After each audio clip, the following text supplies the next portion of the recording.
Como se chamava os pais de João Augusto da Silveira? O nome do pai era Félix e da mãe era Rosa Amélia. Qual foi a data do nascimento de João Augusto da Silveira? Foi 26 de janeiro de 1893, em Murici, Alagoas.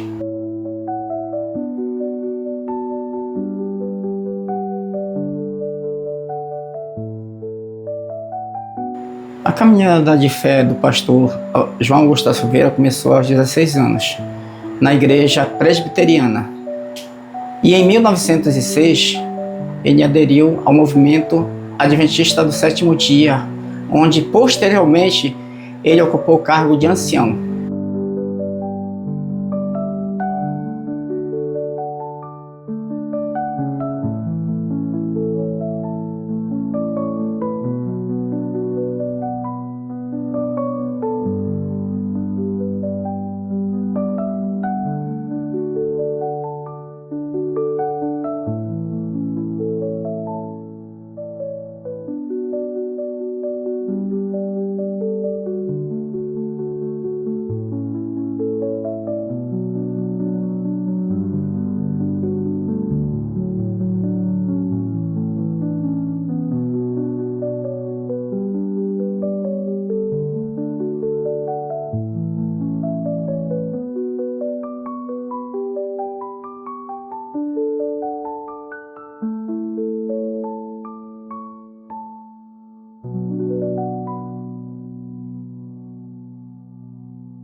Em 1928, ele pediu seu afastamento da Igreja Adventista do Sétimo Dia e foi-lhe concedido uma carta de boa conduta.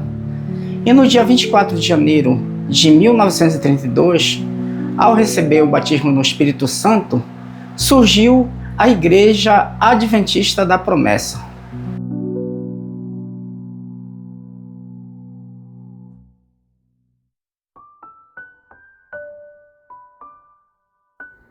Em 24 de janeiro de 1932, na cidade de Paulista, Pernambuco, nasceu oficialmente a Igreja Adventista da Promessa, um grupo de pessoas reunidas em torno de uma fé vibrante e esperançosa, aguardando a volta de Cristo.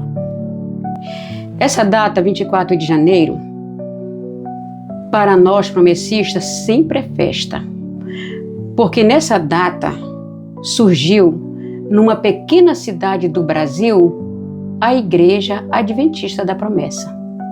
E esse nome, Igreja Adventista da Promessa, por quê? Qual o significado? Bem, hoje, para nossa grande motivação e esperança, faz jus esse nome. Adventista.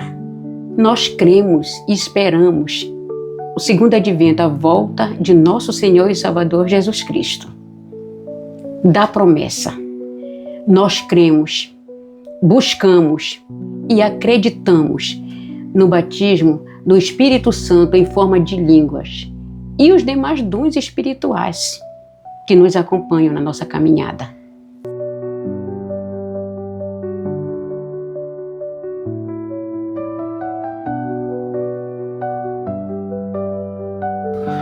No início da fundação da igreja, o fundador, o pastor João Augusto da Silveira, ele passou por alguns desafios no início? Com certeza. Após ele ter buscado sedentamente o batismo no Espírito Santo, ele recebeu. E assim como aconteceu com Pedro, com o apóstolo Pedro, que foi cheio do Espírito Santo e saiu divulgando o grande acontecimento para o povo, da mesma maneira o nosso fundador fez.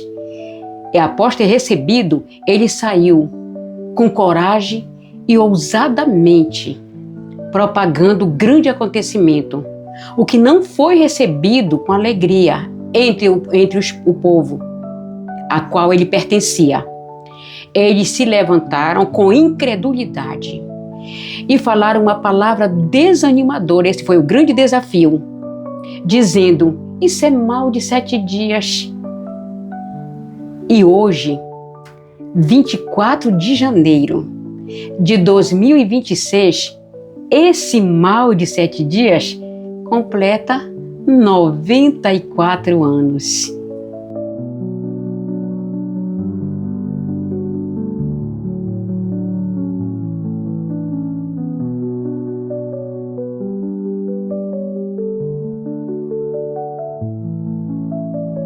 A Igreja Adventista da Promessa combina tradições, sábado como dia de descanso, fé na Bíblia como única regra de fé e prática, e uma profunda ênfase no Espírito Santo.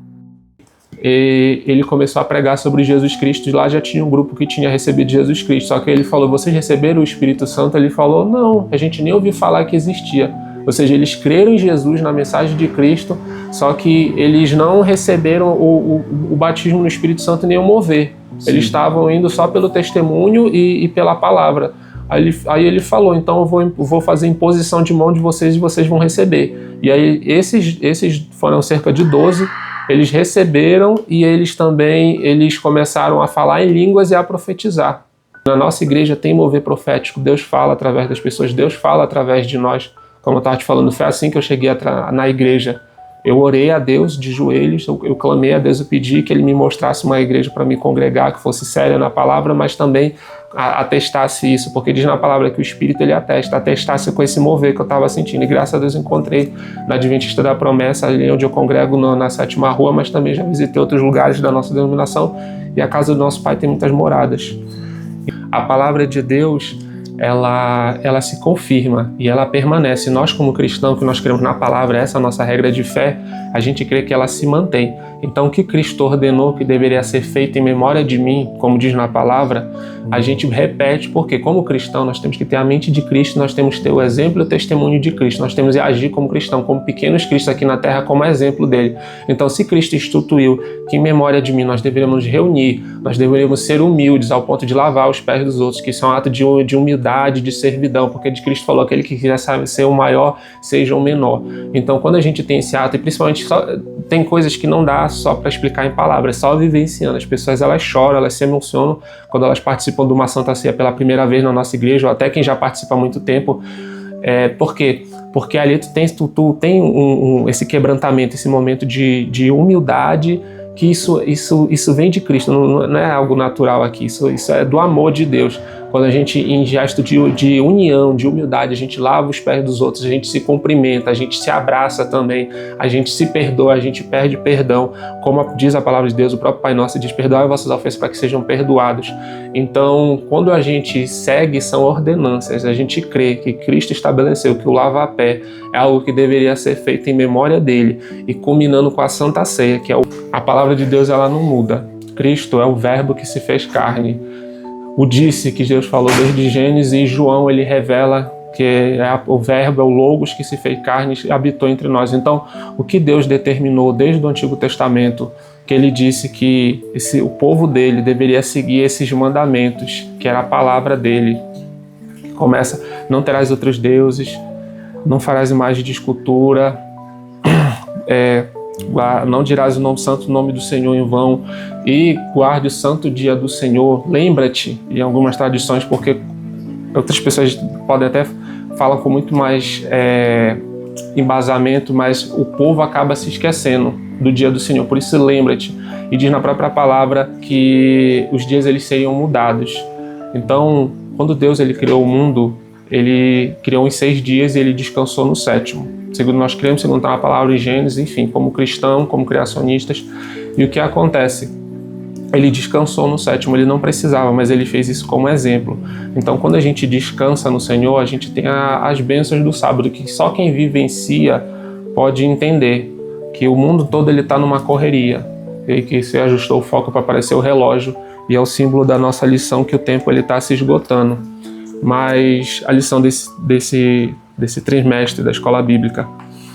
Mas o que acontece? Quando a gente entra no descanso do Senhor, a gente entende que, mesmo que o mundo esteja se tornando caótico, mas a palavra de Deus ela se cumpre.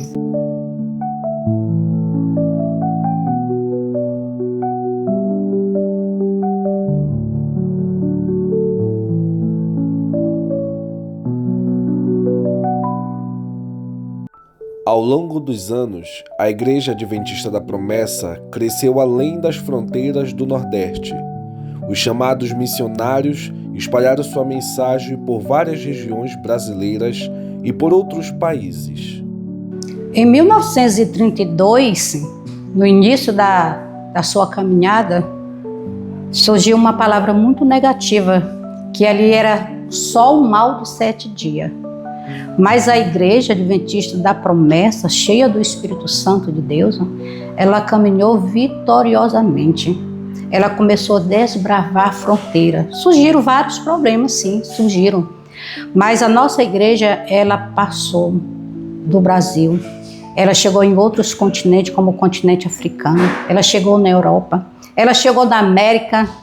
E hoje, aqui no Brasil, nós somos mais de 80 mil membros. E a igreja é uma igreja muito organizada. Nós temos seminários, né? Seminário que tem preparado pessoas, né? Para levar a palavra, né? Preparados teólogos, né? Nós temos também o projeto Itajapuru, lá na Ilha do Marajó, que é um projeto que realmente tem beneficiado muitas pessoas carentes ali com cestas básicas, tem levado o evangelho, tem levado também assistência médica. E nós temos, a igreja ela não parou, a igreja continua. Nós temos um projeto também muito importante, que é a Capelania Prisional, lá em São Paulo. Há mais de 20 anos que a igreja trabalha ali, levando a palavra, levando aconselhamento, levando oração. E muitas pessoas ali naquele presídio já foram libertos, já foram salvos e vivem uma vida com certeza, vive a salvação de Cristo Jesus. Então aqui no Brasil nós já somos mais de 1.070 congregações. 1.070 congregações. E a igreja ela não para. A igreja continua, hoje ela está chegando aos seus 94 anos. Nós louvamos a Deus por isso, porque como diz a palavra, né? A porta que Deus abre, ninguém fecha. E as portas do inferno não vão prevalecer contra a igreja do Senhor. Se ela nasceu debaixo da unção de Deus, debaixo do poder de Deus, ela continua levando sobre si essa característica maravilhosa que é o poder de Deus. Então a igreja, ela continua. E a sua missão continua. A missão da Igreja Adventista da Promessa, que é adorar a Deus, é proclamar o Evangelho de Jesus Cristo, tá? E levar o poder do Espírito Santo, evangelizando para que muitas pessoas sejam salvas e sejam libertas. Uma igreja que nasceu de um chamado, cresceu no coração do Brasil e continua sendo um lugar de fé, esperança e comunhão. Esta é a Igreja Adventista da Promessa, uma promessa cumprida na vida de muitos. 94 anos pregando o Evangelho da Cruz. 94 anos pregando o Evangelho da Cruz. 94 anos pregando o Evangelho da Cruz. Glória a Deus. Parabéns, Igreja Adventista da Promessa, com seus 94 anos pregando o Evangelho da Cruz.